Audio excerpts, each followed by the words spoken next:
And there are a number of very interesting stories that are narrated regarding the relationship and the interaction and the meetings between the Holy 12th Imam and Allama al-Hilli. In which way? One time Allama obtained the book that he was seeking and looking for a long time.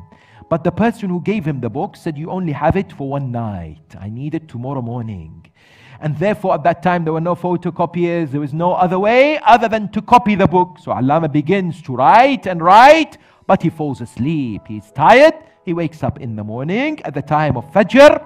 He recognizes that the book is complete, that somebody has written it. And he goes through the book and the copy, and he finds the last sentence in the copy. It says, completed by Al-Hujjat ibn al-Hasan. Yes.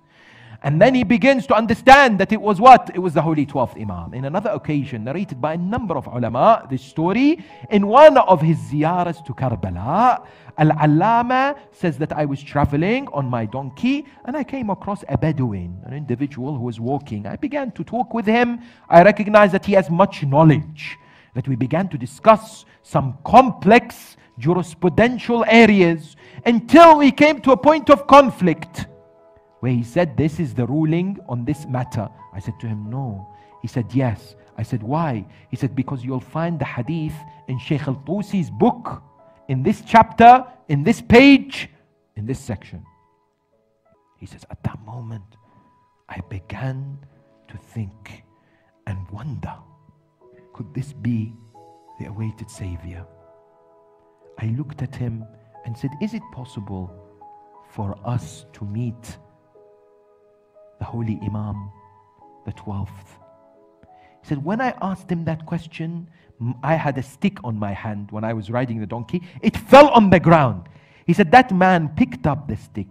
He placed it on my hand, then placed his hand on mine and said, his hand is on your hand.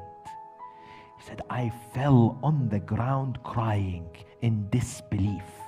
When I fell on the ground, I looked up and he was not there. Yes, this was an honor that Allama had, like so many others, to be able to be bestowed with the meeting of the awaited Savior, Ajjallahu ta'ala farajah.